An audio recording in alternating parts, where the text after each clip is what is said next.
Mari kita lanjutkan cerita sebelumnya. Bab 1111. Klang, Noah menggenggam pedang air mata kuning dengan erat seraya berulang kali menangkis serangan Teguh. Hanya saja, setelah serangkaian pertempuran yang sengit, stamina, dan tenaga dalam Noah terkuras habis. Belum lagi luka yang dideritanya akibat serangga legendaris tadi, membuat Noah semakin merasakan kelelahan yang luar biasa. Kini, energinya mirip seperti lilin yang hampir padam. Dibandingkan dengan anak muda seperti Teguh, pengalaman yang luas membuatnya unggul dalam pertempuran ini, sementara kekuatan fisiknya adalah kelemahan mutlak. Saat ini, Noah terus-menerus terpukul mundur di bawah serangan Teguh yang ganas dan agresif. Tak lama kemudian, dia terdesak ke pinggiran arena. Jika Noah menerima 2 serangan lagi, dia mungkin akan ditikam sampai mati atau dilempar keluar menggunakan tombak Teguh. Apapun itu, Noah pasti akan kalah dan dipaksa keluar dari pertandingan. Noah, Teguh begitu kuat. Serangannya yang bertubi-tubi tidak memberikan kesempatan untuk Noah bernapas. Keluarga Yadira nggak akan bisa menjadi pemimpin aliansi seni bela diri kuno. Lain kali, bacalah buku etika dengan baik. Buku itu akan mengajarimu tentang tata krama dan bagaimana menjadi orang yang baik. Wus! Sekejap kemudian, tombak milik Teguh melesat seperti naga yang siap menikam langsung ke arah tenggorokan Noah. Teguh tidak peduli dari mana Noah berasal. Meskipun Noah merupakan kepala keluarga Yadira dan dalang di balik kehancuran keluarga Sabel 20 tahun yang lalu, yang pasti, hari ini dia akan membunuhnya. Lagi pula, Pak Yuda juga memberikan jaminan bahwa dia akan bertanggung jawab atas apapun yang terjadi dan membiarkan Teguh melakukan apapun yang dia mau. Maka tidak ada alasan bagi Teguh untuk menahan diri dari membinasakan Noah. Oleh sebab itu, Teguh langsung bertindak tanpa ragu sedikit pun. Wus, wus, wus. Tiba-tiba, sesosok bayangan hitam melesat dari kejauhan. Dalam sekejap mata, bayangan itu muncul di depan Noah dan menepis tombak kijang perak milik Teguh dengan satu telapak tangan. Detik berikutnya, bayangan itu berhenti bergerak dan terdiam. Kini, sesosok bayangan hitam itu semakin jelas. Dia adalah seorang pria parubaya dengan jubah panjang berwarna hitam kebiruan. Jubahnya berkibar kencang meskipun tidak ada angin yang berembus. Bahkan di tengah badai yang lebat, jubahnya tetap bersih tanpa jejak air sedikit pun. Kehadirannya memancarkan aura kuat yang membuat orang lain tertekan. Pria ini adalah leluhur keluarga Yadira, Sanu Yadira. Sret, wus, tep. Sementara itu, pemimpin pemujaan, leluhur, dan penjaga dari setiap keluarga juga menampakkan diri di atas panggung. Mereka semua memancarkan aura dan kekuatan yang luar biasa. Aura menakutkan yang terpancar dari orang-orang itu sungguh mengerikan. Setiap orang memiliki aura yang jauh lebih kuat dari Teguh. Mereka semua adalah orang-orang berpengalaman yang sudah lama terkenal di Serenara. Wus! Seketika, para sesepuh alam bela diri dewa melangkah maju secara bersamaan. Mereka mengepung Teguh dan berniat untuk bekerja sama menyerangnya. Haha, Teguh yang berhadapan langsung dengan gelombang demi gelombang energi yang kuat, tidak menunjukkan rasa takut sama sekali. Sebaliknya, sudut bibirnya terangkat membentuk senyuman penuh makna. Suara seruling yang merdu terdengar lagi. Suara itu membawa gelombang yang aneh dan menggoda. Kluk, kluk, kluk. Serangga legendaris datang dari segala penjuru. Akan tetapi, kali ini skalanya beberapa kali lipat jauh lebih besar dari sebelumnya. Serangga legendaris yang tak terhitung jumlahnya, datang bagaikan badai lalu segera menyelimuti segala sudut. Seketika, tempat itu berubah menjadi lautan merah darah karena serangga legendaris. Selanjutnya, Raja Sihir Racun berkata dengan santai dan jenaka, hadirin sekalian, pertunjukan baru saja dimulai dan kalian sudah nggak sabar untuk turun tangan, bukan? Bab 1112. Akhirnya, setelah melalui serangkaian persiapan dan pertempuran sengit, Raja Sihir Racun memimpin pasukannya yang terdiri dari para master terbaik untuk tampil dengan gagah di momen paling genting dalam konferensi seni bela diri kuno ini. Siapa kamu? Tidak ada yang bisa bersembunyi di sini. Tunjukkan wajahmu yang sebenarnya. Berani-beraninya menantang kami. Kamu harus tahu kalau pedang berharga di tanganku ini nggak mengenal siapapun. Orang yang bersembunyi di balik topeng dan berlaga seperti dewa, pasti hanyalah seorang pengecut. Suasana mendadak hening. Para leluhur serta pemimpin pemujaan yang telah menjadi pahlawan selama bertahun-tahun di wilayah ini, merasa marah dan geram ketika melihat sekelompok orang berjubah hitam perlahan-lahan datang. Akibatnya, mereka menghardik orang-orang berjubah hitam tersebut. Kamu mau tahu siapa aku? Raja Sihir Racun mencibir dengan tetap tenang. Namun kini, nada bicaranya tiba-tiba berubah dingin. Baiklah, kalau kalian semua ingin melihat siapa aku, maka aku akan menunjukkannya kepada kalian dengan jelas. Krak, begitu kalimatnya berakhir, topeng di wajahnya seketika retak dan di baliknya, tampak wajah yang pucat. Saat itu juga, Raja Sihir Racun beranjak ke sisi Teguh. Dia berdiri berdampingan dengan Teguh dan menghadap semua master alam bela diri dewa yang hadir. Dia bermaksud untuk mendukung Teguh. Kamu adalah. Sanu mengamati Raja Sihir Racun dengan seksama. Seketika, air mukanya berubah drastis dan rasa takut terpancar jelas di wajahnya. Matanya berkedip-kedip dan tenggorokannya terasa kering hingga suaranya tercekat. Dia menunjuk Raja Sihir Racun dengan jari yang gemetar tak henti. Kamu Raja Sihir Racun. Dengan sisa-sisa tenaganya, Sanu akhirnya berhasil mengeluarkan 4 kata pendek tersebut dari mulutnya. Apa? Raja Sihir Racun? Ini, nggak mungkin. Banyak yang bilang kalau Raja Sihir Racun sudah lama mati. Benar, Raja Sihir Racun sudah dibunuh oleh banyak master di ibu kota saat itu. Bagaimana mungkin dia masih hidup? Untuk beberapa saat, semua orang di tempat kejadian saling berpandangan dengan rasa tidak percaya. Ya, dia memang Raja Sihir Racun. Raja Sihir Racun ternyata masih hidup. Gawat, ini adalah masalah besar. Kakek tua itu ternyata masih hidup dan sekarang dia membuat masalah. Semua orang sibuk dengan pikiran masing-masing. Pada masanya, para leluhur dan pemimpin pemujaan dari berbagai keluarga pernah memuja sang Raja Sihir Racun. Jadi, sedikit banyak dari mereka mengetahui informasi tentang Raja Sihir Racun, termasuk rupa penampilannya. Oleh karena itu, sekarang mereka sibuk berdiskusi satu sama lain. Ekspresi semua orang sedikit berubah setelah mendapatkan konfirmasi dari para tetua. Dengan kehadiran Raja Sihir Racun, hal ini tentu saja menegaskan apa yang dikatakan sebelumnya, bahwa Teguh Laksmana adalah anggota keluarga Raja Sihir Racun.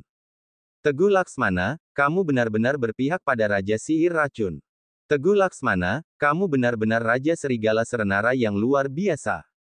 Teguh Laksmana, kamu sudah bersekongkol dengan Raja Sihir Racun. Sekalipun kamu berusaha membersihkan namamu, kamu nggak akan pernah bisa menghapus aib ini. Teguh Laksmana. Orang-orang mengecam dan mengutuk Teguh. Semuanya, tampaknya begitu Raja Sihir Racun muncul, seluruh kendali situasi kini berada di tangannya. Dia mengamati semua leluhur, pemimpin pemujaan, dan master tua yang hadir. Sekarang waktunya konferensi seni bela diri kuno, ujarnya dengan lantang. Pemimpin baru aliansi seni bela diri kuno belum terpilih, mohon semuanya bersabar. Para tetua, silakan kembali ke tempat duduk kalian. Menurut peraturan konferensi seni bela diri kuno, para tetua dari setiap keluarga dianggap sebagai orang luar dan dilarang terlibat dalam pertandingan. Jadi, jangan sampai merusak peraturan konferensi seni bela diri kuno.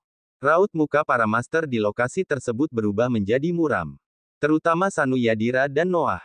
Mereka pun keluar dari arena. Noah yang sudah tidak bisa lagi menandingi Teguh, hanya dapat mengakui kekalahannya. Hal ini sama saja dengan mencopot posisi keluarga Yadira sebagai pemimpin aliansi seni bela diri kuno. Namun, jika mereka tidak turun sekarang, hal itu akan dianggap melanggar aturan konferensi seni bela diri kuno. Apalagi jika mereka bersatu untuk menyerang dan membunuh Teguh Laksmana atau mengusir Raja Sihir Racun dan pasukannya. Bab 1113. Tentu saja hal itu juga merupakan pelanggaran terhadap aturan konferensi seni bela diri kuno. Sejak saat itu, kendali pemimpin aliansi seni bela diri kuno atas berbagai keluarga menjadi tidak berarti. Bahkan gelar pemimpin aliansi seni bela diri kuno yang disandang keluarga Yadira, tidak membantu sama sekali. Semua pihak dapat melanggar sesuka hati dan tidak ada yang menganggap serius. Kamu benar. Sanu Yadira menatap tajam Raja Sihir Racun sejenak, kemudian memberi isyarat kepada Noah. Tak lama kemudian, dia diikuti Noah meninggalkan arena dan kembali ke wilayah kekuasaan keluarga Yadira. Para leluhur dan master senior dari berbagai keluarga juga meninggalkan tempat itu dengan penuh amarah. Selanjutnya, Raja Sihir Racun memandang Maira Darsa dan bertanya sambil tersenyum, "Nona Maira, bagaimana jika aku yang bertarung melawan Teguh Laksmana?" Maira tidak dapat menemukan alasan untuk menolak, jadi dia menjawab, "Baiklah, kalian bicarakan saja."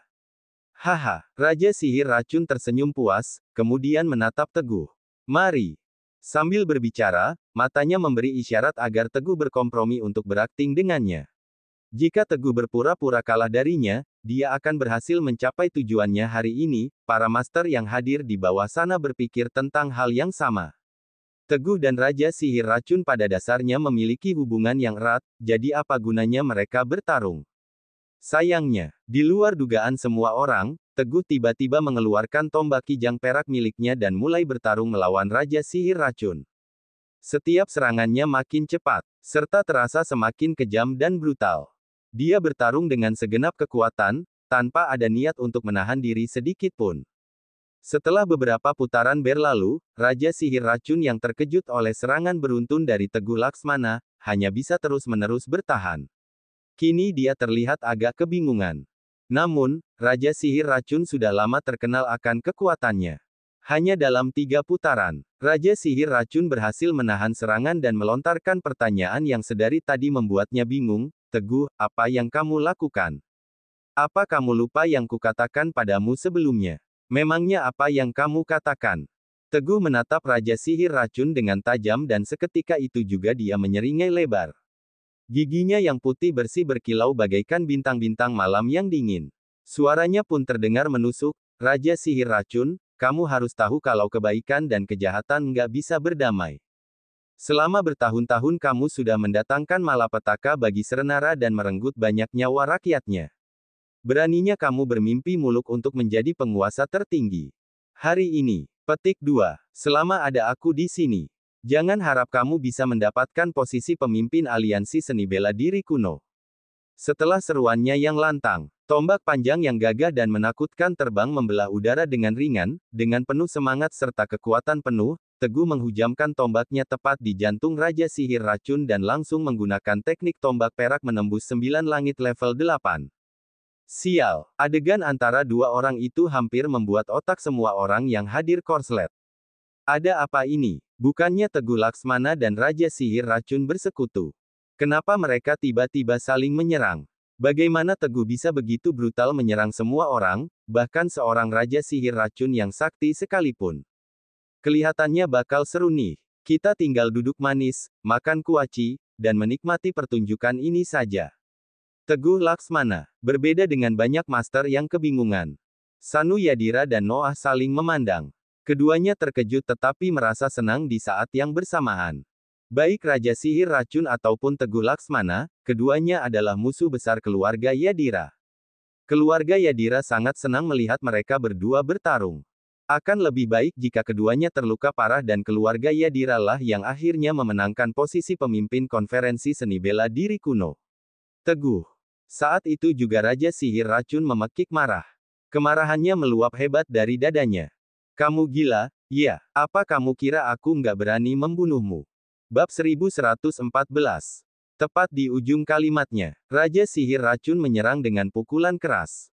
Tinjunya yang diselimuti energi kuat beradu dengan tombak kijang perak milik Teguh. Teguh Laksmana sedikit memicingkan matanya, kemudian kekuatan di tangannya perlahan-lahan meningkat. Raja Sihir Racun memandangnya dengan dingin. Setelah itu, tombak kijang perak itu berat sekali. Bahkan Tejasvi Sabel saja harus menggunakan tenaga dalam hanya untuk mengangkatnya dengan susah payah. 1 senti demi 1 senti. 1 kaki demi 1 kaki. Melengkung hingga hampir terlipat 2.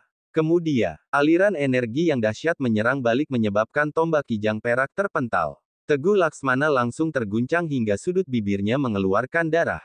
Dia terpukul mundur belasan langkah sebelum akhirnya bisa berdiri tegak kembali. Blar, tepat setelah Teguh baru saja mendapatkan keseimbangannya. Sebuah gelombang kuat menyelimuti ruangan. Seakan-akan kekuatan ilahi telah turun dan membuat para master tidak bisa bernapas. Dada mereka terasa seperti dihimpit ribuan ton batu hingga begitu menyesakkan, menekan, dan menakutkan. Benar, Raja Sihir Racun baru saja melepaskan kekuatannya. Sebuah kekuatan yang sangat berbeda dengan Master Alam Bela Diri Dewa. Kekuatannya jauh melampaui mereka hingga membuatnya menjulang tinggi di atas awan dan tak terjangkau oleh orang biasa. Tekanannya yang tak tertahankan membuat yang lain tak berdaya. Kekuatan luar biasa yang hanya dimiliki oleh para Master Alam Bela Diri Suci. Inilah kekuatan sejati Raja Sihir Racun. Kemampuan Master Alam Bela Diri Suci. Semua orang yang menyaksikan ternganga kaget. Alam bela diri suci. Alam yang hanya ada dalam legenda dan jauh dari jangkauan orang biasa. Penjaga agung sekte obat-obatan yang telah berkultivasi dalam pengasingan selama beberapa dekade saja masih belum dapat mencapainya. Bahkan membayangkannya saja, para leluhur keluarga Yadira, leluhur keluarga Tirta, dan yang lainnya tidak berani. Ini adalah kekuatan terlarang yang mendominasi seluruh medan sampai-sampai melampaui semua makhluk hidup. Ternyata, alam bela diri suci. Masalahnya, meskipun hanya berbeda satu kata antara alam bela diri suci dan alam bela diri dewa, kekuatan yang mereka pendam sangat jauh berbeda. Bahkan keenam indera mereka juga hampir sempurna. Dalam pertarungan satu lawan satu, tidak ada yang bisa menandinginya. Bagaimana dia bisa mencapai alam bela diri suci? Raja Sihir Racun memang pantas dijuluki sebagai salah satu orang jenius paling luar biasa di Serenara saat itu. Semoga saja, para leluhur dari berbagai keluarga diam-diam merasa kagum sekaligus takut. Wus, Teguh yang berada di arena tetap tenang dan tak gentar. Pak Yuda bilang bahwa dia akan bertanggung jawab atas apa saja yang Teguh lakukan. Kalau begitu, kenapa masih ragu-ragu? Sret, sret, sret. Tombak kijang perak itu dengan gagah perkasa melesat bagaikan angin. Seperti ombak laut yang terus-menerus berdebur dan tak terputus. Teguh mengarahkan tombaknya ke Raja Sihir Racun tanpa rasa takut sedikitpun. Teguh, kamu bodoh. Raja Sihir Racun begitu gusar akan tekad Teguh yang masih ingin bertarung dengannya. Apa yang salah denganmu hari ini? Kenapa kamu memilih untuk berdiri berseberangan denganku? Apa manfaatnya buatmu? Para tetua itu, termasuk Vidandamarta, semuanya mati di tanganmu. Kamu pikir, apa mereka akan memaafkanmu kalau kamu melawanku sekarang? Dasar bodoh. Teguh Laksmana memiliki potensi yang besar dan Raja Sihir Racun tahu akan hal itu, maka dia tidak ingin benar-benar memicu konflik dengan Teguh. Dia tidak bisa memikirkan alasan mengapa Teguh memutuskan untuk melawannya. Begitu mendengar ucapan Raja Sihir Racun, Teguh tiba-tiba menyeringai dengan ekspresi meremehkan. Siapa bilang kami sudah mati? Kami masih hidup dengan baik. Kamu yang pantas mati, bukan kami. Bagaimana mungkin kami mati dalam drama besar ini? Hahaha. Saat itu juga, seketika suara-suara serak yang bergetar terdengar dari berbagai penjuru. Semua orang menoleh ke arah datangnya suara. Sekelompok orang tua berambut putih berjalan perlahan. Di depan mereka, seorang master paviliun penjaga berdiri. Dia adalah Vidandamarta. Kemudian, diikuti oleh Tejasvi Sabel di sampingnya, selaku ketua sekte obat-obatan. Selain itu, ada juga kepala desa Charning, ketua sekte kebangkitan ilahi, dan masih banyak lagi. Kini, semua orang yang sebelumnya telah dibunuh oleh Teguh Laksmana hidup kembali. Semua ini bisa terjadi karena beberapa alasan. Pertama-tama, Pak Yuda telah membekali setiap orang dengan pil penahan napas, yang dapat membuat seorang tentara kehilangan pernapasan, detak jantung, denyut nadi, dan karakteristik kehidupan lainnya untuk jangka waktu tertentu. Pil ini juga dikenal sebagai pil mati suri. Kedua, meskipun Teguh tampak menusuk langsung dada mereka, sebenarnya dia sangat memahami anatomi manusia. Setiap tusukan tombaknya menghindari jantung dan aksinya hanya terlihat mengerikan saja tetapi tidak benar-benar membunuh. Metode inilah yang dibisikkan oleh Pak Yuda di telinga Teguh pada saat itu. Kakek. Sena tercengang melihat kedatangan Tejasvi. Ketua Sekte. Bab 1115. Kepala Desa. Master. Kepala Keluarga. Satu persatu dari mereka mulai bersuara. Para master dari berbagai keluarga tidak mengerti apa yang sedang terjadi. Mereka hanya bisa melihat pemimpin mereka dengan raut wajah bingung sekaligus tercengang. Untuk merahasiakannya, Pak Yuda secara khusus telah mengingatkan orang-orang ini untuk tidak membocorkan rencana apapun, bahkan kepada orang-orang terdekat di dalam kelompok mereka. Dia tahu bahwa Raja Sihir Racun memiliki mata-mata di banyak pasukan. Maka dari itu, dia sudah mengatur segalanya seapik mungkin sejak lama untuk mengelabui semua orang dari pasukan utama. Tentu saja, hal ini juga yang membuat Sena Sabel salah paham terhadap Teguh Laksmana. Kalian, awalnya, Raja Sihir Racun tercengang melihat orang-orang yang seharusnya telah mati dibunuh Teguh. Detik selanjutnya, dia merasa marah atas pengkhianatan mereka. Teguh Laksmana, Yuda, Raja Sihir Racun mengerti. Kini, dia benar-benar mengerti. Kemudian dengan amarah yang berkecamuk, dia berteriak lantang di tengah badai salju, beraninya kalian semua mempermainkanku. Beraninya kalian semua menipuku. Ark, di dalam kemarahannya yang meluap-luap, Raja Sihir Racun menjerit ke langit. Saat ini, hasrat membunuhnya begitu kuat dan tampak sangat mengerikan hingga air hujan yang turun di atas arena berbalik mengalir kembali ke arah langit. Benar-benar pertunjukan alam yang menakjubkan. Dan juga sangat mengerikan. Semuanya, Teguh Laksmana menatap orang-orang di bawah arena, lalu perlahan-lahan berkata, "Perlukah aku mengingatkan apa yang harus kalian lakukan selanjutnya? Raja Sihir Racun adalah musuh umum. Tanpa perlu diingatkan tentang apa yang harus dilakukan, semua orang seketika bergerak. Wus, wus, brur, brur, habisi mereka semua." Semua kekuatan di tempat itu meledakkan gelombang suara yang kuat. Bahkan aura kuat dari Raja Sihir Racun di tahap alam bela diri suci pun kini terhalangi dan tidak lagi menggelegar ataupun mencolok. Raja Sihir Racun sendiri juga tampak diliputi oleh kemarahan. Dia menatap tajam ke arah Teguh. Matanya memancarkan sorot dingin yang menusuk seolah siap membunuh Teguh Laksmana dengan tatapannya. Raur! Saat itu juga, tiba-tiba terdengar raungan yang menggema seperti auman harimau dan lolongan naga. Aura yang menakutkan dengan kuat mengguncang bumi dan langit. Di dunia yang luas ini, tak ada yang bisa menandingi kekuatannya. Krak, krak, hup, hup, daf, duar. Seketika, gempa bumi dahsyat mengguncang seakan-akan langit runtuh dan bumi terbelah layaknya kiamat. Bangunan-bangunan di sekitar mereka yang telah berdiri kokoh di tengah musim salju dan angin yang tak berujung di Gunung Kemala, saat ini, semua bangunan tiba-tiba retak secara serentak. Badai dan angin kencang pun melanda. Semua orang sangat terkejut, tidak ada yang tahu apa yang sedang terjadi. Oh, kenapa langit menjadi gelap? Di tengah-tengah kekacauan itu, entah siapa tiba-tiba berteriak. Baru saat itulah semua orang tersadar. Tempat yang dilanda badai itu, kini menjadi gelap gulita. Seakan-akan malam telah tiba. Namun, ini masih pagi. Bagaimana mungkin dalam sekejap hari berubah menjadi malam? Saat itulah, para penonton di arena mendongak secara serempak.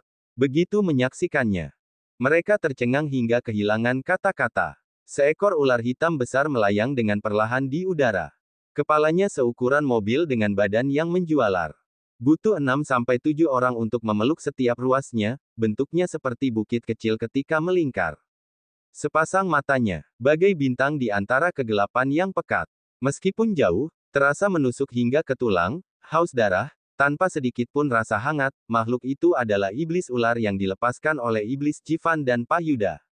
Ternyata, hari tidak benar-benar berubah menjadi malam dalam sekejap. Melainkan tubuh ular raksasa yang melingkar di udara menghalangi sinar matahari di area itu, sehingga langit tampak gelap. Memang pantas disebut menutupi langit dan matahari. Suasana menjadi sunyi senyap. Ular sebesar ini, hal yang belum pernah terjadi sebelumnya. Tidak ada seorang pun yang dapat mengabaikannya. Mereka terkejut sekaligus ketakutan. Hingga semua orang terpaku tanpa mengeluarkan suara sama sekali. Bab 1116.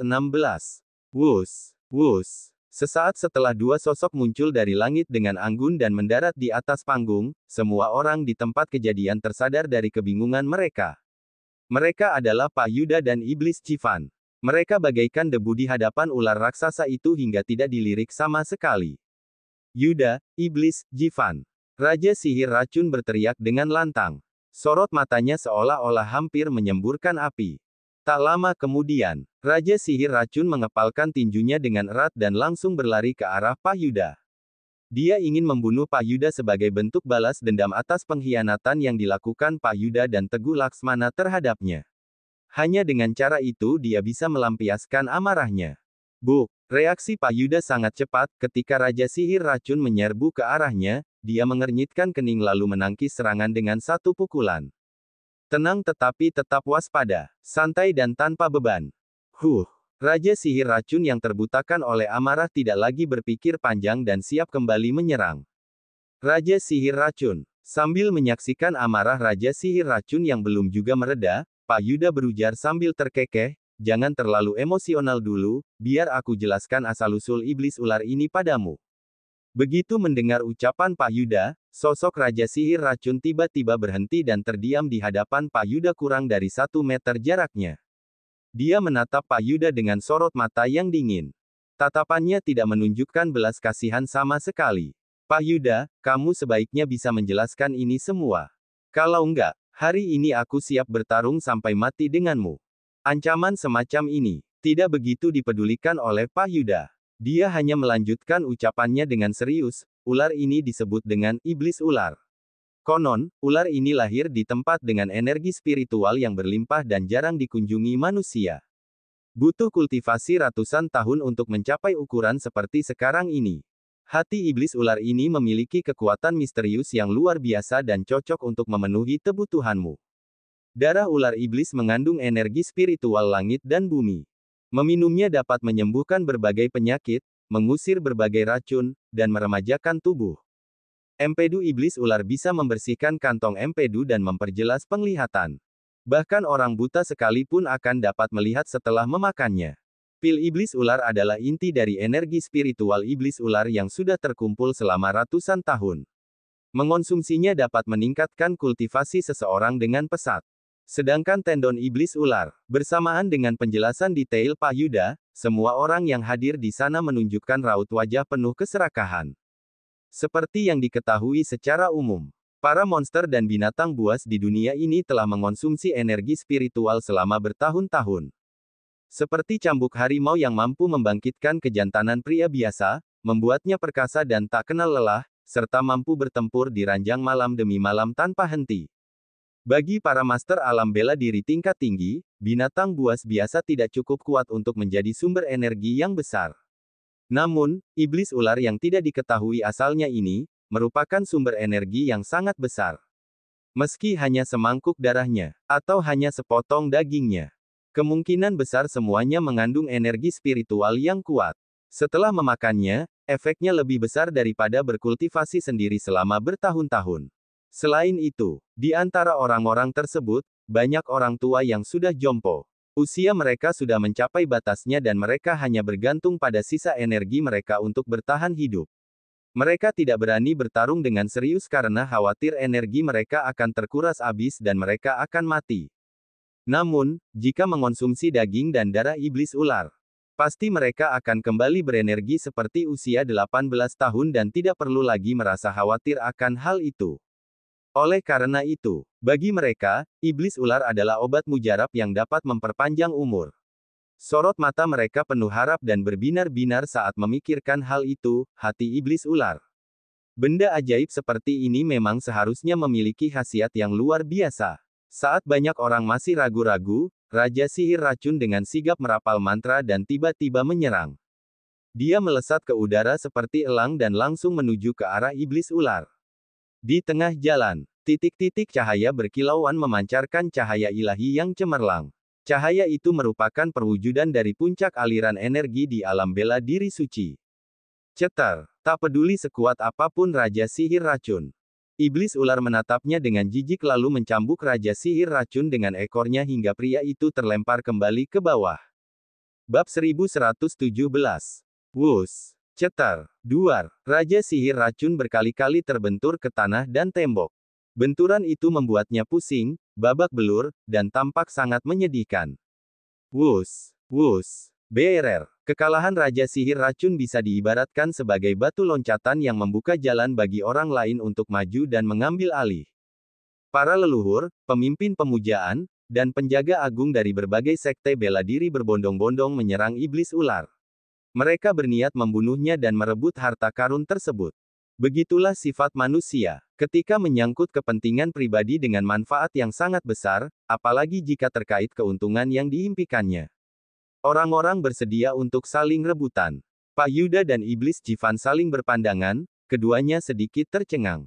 Awalnya, mereka berpikir, untuk membuat para leluhur di tempat itu turun tangan, mereka masih memerlukan beberapa rencana lain. Mereka tak menyangka setelah mendengar berbagai manfaat dari membunuh iblis ular, para leluhur akan langsung bertindak tanpa perlu bujukan lagi.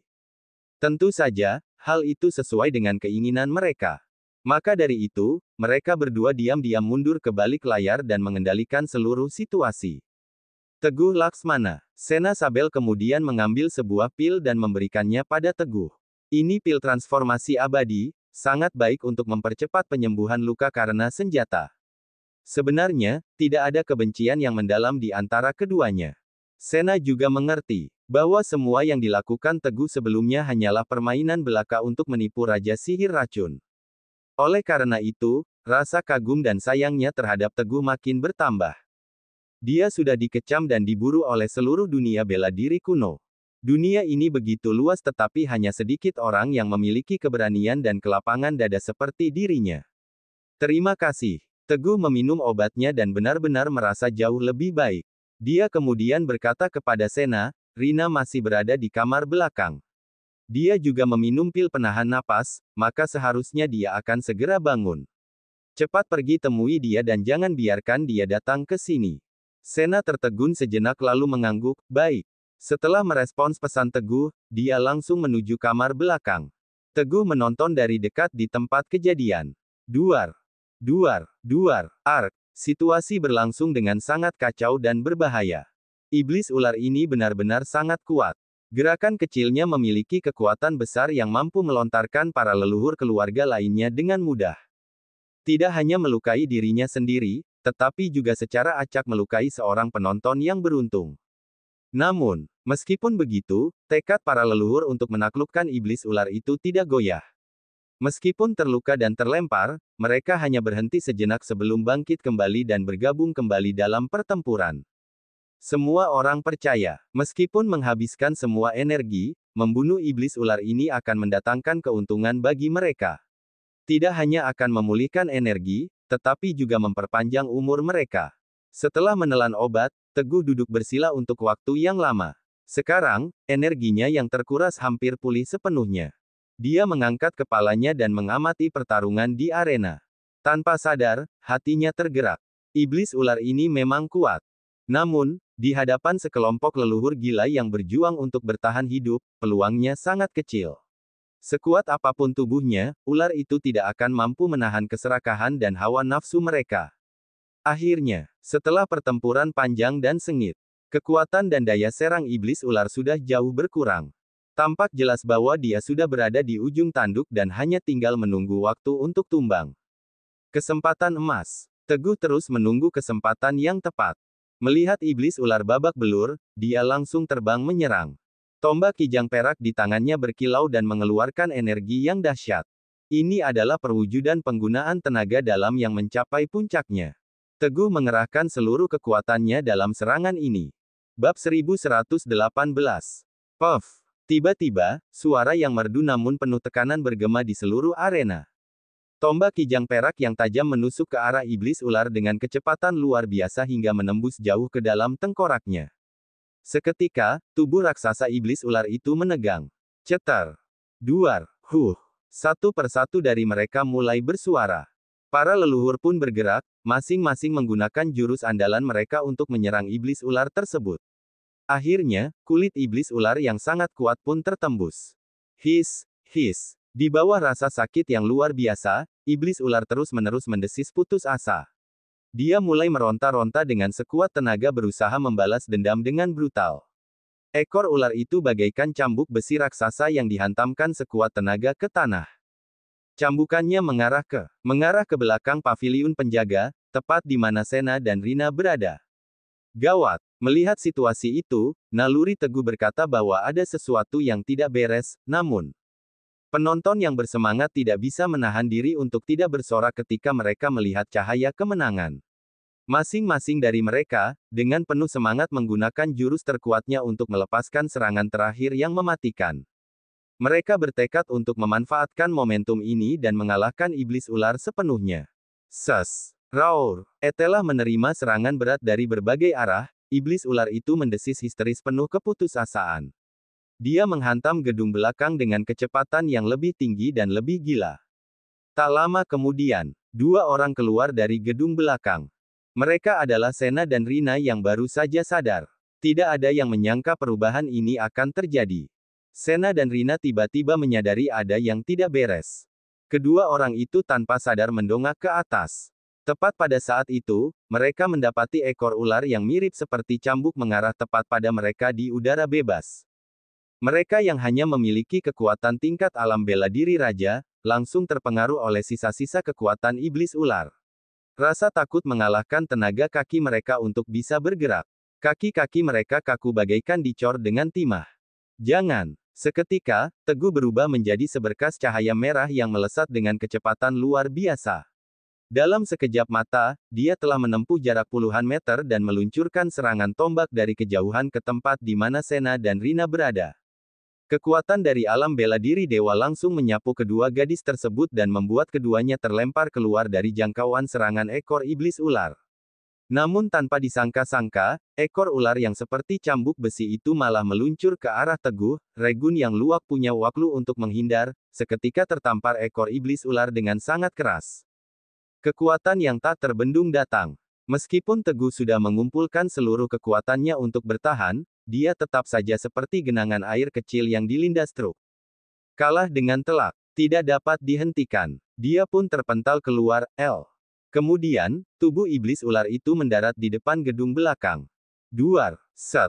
Kekuatan iblis ular yang begitu besar langsung menekan genangan air yang ada di tanah dan membentuk sebuah parit yang dalam. Setelah itu, tatapan iblis ular menyapu Teguh. Selanjutnya, ekor sang iblis ular melilit Rina yang ada di dekatnya. Dalam sekejap, dia berhasil melarikan diri dari jangkauan pandangan Teguh. Hewan terkutuk, mau lari kemana kamu? Dasar binatang, kamu nggak akan bisa lolos hari ini. Cepat kejar, kita harus menangkap ular itu. Hati iblis ularku, kamu nggak akan bisa kabur. Seruan demi seruan terdengar. Melihat situasi tersebut, para leluhur tidak mungkin menyerah begitu saja. Mereka semua berseru dan berlari secepat mungkin ke arah iblis ular yang melarikan diri. Uhuk. Teguh berdiri dengan susah payah sambil berpegangan pada senjatanya. Sebelum tubuhnya berdiri tegak, dua semburan darah keluar dari mulut nerangan iblis ular itu memang luar biasa kuatnya. Dia merasa seolah-olah semua organ dalamnya berpindah tempat dan seluruh kekuatannya terkuras habis. Cerita bersambung.